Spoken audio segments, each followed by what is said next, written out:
Right, let's expand on those remarks. We're joined by energy expert Professor Sampson Mamphweli. A very good afternoon to you. Thank you so much for your time. What do you make of the claims of former President Jacob Zuma? Good afternoon to you and the viewers. I think we need to look at things from the technical point of view before we get to this particular statement. And if we look at the history of load shedding, or the insecurity of supply of electricity. In 2003, there was a white paper on renewable energy that cautioned government or South Africans that we're going to have shortage of electricity supply.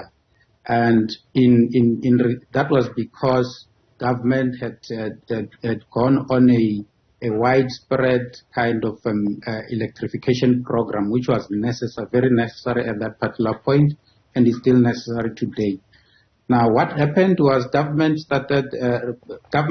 response was to build Medupi and Kusile power stations, which were delayed, and they had their own challenges. And from there, we fast forward to 2010. We had the Integrated Resource Plan 2010 that was published by government, and government started following the Integrated Resource Plan 2010. So coming into that particular statement, it is wrong where he says that the conclusion of IPP contracts led to the situation where we are today, because it was that particular administration that started with IPPs in 2013 in response to the shortage of generation capacity that was predicted by the Integrated Resource Plan. The problem itself, technically, it started with the decline or the falling of the energy availability factor of coal power stations. That started in 2011. By 2010, the EAF was above 80%, and it went on a free fall. 2014, 2015, it was at its lowest. It started going up again a little bit, 2017 and 2018, and then it continued. This, for me, has got nothing to do with a particular individual or administration. It's got everything to do with a system that has been collapsing over time. And we've got data that proves that. Largely, why didn't we have load shedding during those years?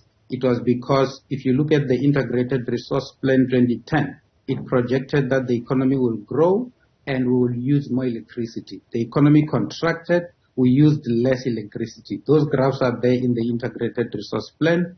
Why are we having a lot of load shedding at the moment? When we speak to some of the Eskom engineers who've been there for quite a long time, they indicate to us that a number of factors, including what I've just indicated about the falling energy availability factor that started in 2011, not just in 2017 or 2015. On top of that, there was, according to the Eskom, some of the Eskom engineers, there was a time that the systems were not properly maintained. And there was a time that a certain management introduced what they called the yellow card system, where power station managers were given yellow cards if their power stations were not performing or were breaking down. And that led to a kind of makeshift kind of maintenance that was done on some of these power stations. So that is now starting to catch up with us, and it's a problem that has been diagnosed. What we need to be rallying behind is the new plan, as opposed to looking at who caused what, when, and how, because what I'm seeing now is a situation where politicians are playing around this particular problem, using it as a political ball, while the country is basically burning. There's a new plan now. We need to look at that particular plan and criticize that plan and say, this will help, this will not help, and be able to make inputs into the plan that the president has announced, so that this country can get out of load shedding and grow the economy. Yeah, in scoring political points, I mean, then what you're essentially saying that there is no way that anybody could have promised from as far back as 2015 that there will be no load shedding under their leadership. It was inevitable. It was bound to happen, especially as we come to this point that we're dealing with right now, a crisis. Yes, there is nobody who can claim to be a load shedding kind of savior at this particular point in time. And the history, if we have to take it, I don't want us to blame the ANC for this particular conundrum, because they were trying to solve the problem. People did not have access to electricity. They had to expand the grid to those particular people. But what they forgot was the fact that they needed to expand in terms of building new generation capacity. When they started building new generation capacity, Medupi and Kusile, they were not properly done. We know the challenges that came with Medupi and Kusile, that were captured by the Zondo Commission, that are always captured by the National Energy Regulator whenever Eskom applies for tariff increases. So what we need to be doing now, in my view, is basically to look at the current situation and say, where are the problems? This falling energy availability factor for coal power stations, are there power stations that can still be saved in terms of these breakdowns? If yes, if there are power stations that can still be saved, how much will it take to save those power stations, and how long will it take? Can we then look at a budget that will then save those particular power stations, especially the ones that are not going to be decommissioned anytime soon? Eskom has already saved Medupi and Kusile under the current administration.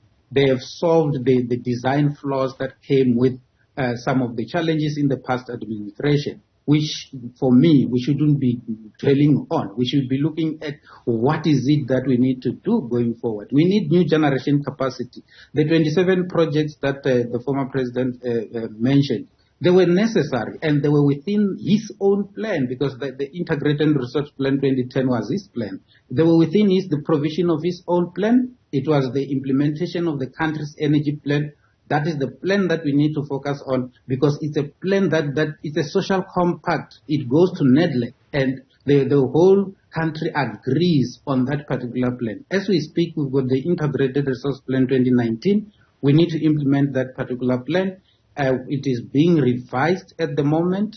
It is the country's energy plan. Whoever wants to criticize must make a submission when they call for submissions into the Integrated Resource Plan, so that it can be a strengthened kind of a plan, and then we can have a good plan going forward. The president has made an announcement of his plan. It will be kicking in quite soon. People must focus on that particular plan and critique it and tell the president this will work, this will not work, so that the people can have the lights, the economy can grow, people can have jobs. We cannot afford to use this particular problem as a political football, unfortunately. Where lie the areas of scrutiny within this plan?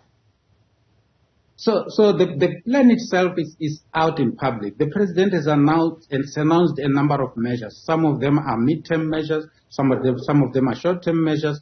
Some of them are long-term measures, such as the revision of the Integrated Resource Plan. Some of the short-term measures that have been announced and mid-term measures include the bringing in of battery storage systems. He has proposed 5 gigawatts of battery storage systems. Whether that is possible or not, there are studies that are being done at the moment. People must look at things like that and ask questions such as, do we really need these big battery storage systems, as opposed to encouraging people to have their own localized battery storage systems at home and dispatch power when we need it, or store the power when we have more, and then use their own power when the system is constrained. Those are some of the things that people should start thinking about. People should start thinking about things such as small-scale and value generation that the president has announced, where he said people will be paid for having solar PV on their roof. People should start to be creative to ask, where will the poor get the money to put the solar PV on the roof? Can they be assisted? Can there be some kind of government schemes that can assist those particular people so that they can take advantage of this kind of initiatives if and when they come? People must then assess these kind of things and make submissions to the president and say, we think you should implement it in this or that particular way in a positive manner that will take this particular country forward. From the beginning of this problem, there has never been a situation where proper diagnosis was done and a plan came as a result of that. Under the previous administration, credit to the former president, he appointed an Eskom war room that they want, something they called the war room. That war room was chaired by the current president, Cyril Ramaphosa. And during that time, it didn't work because Eskom walked out of that war room when the war room was still looking for information. So they couldn't get to the stage where the president has gotten now at this particular point.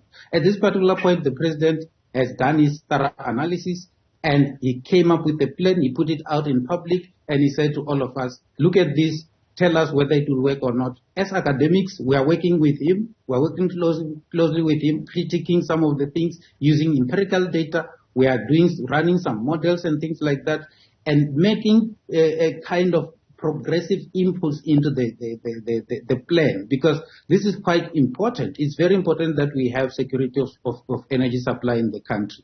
Yeah, very well. Thank you so much for weighing in there. Energy expert Professor Sampson Mamphweli speaking to some of the claims that were made by former President Jacob Zuma around the state of load shedding in the country from 2015 to 2018. We continue.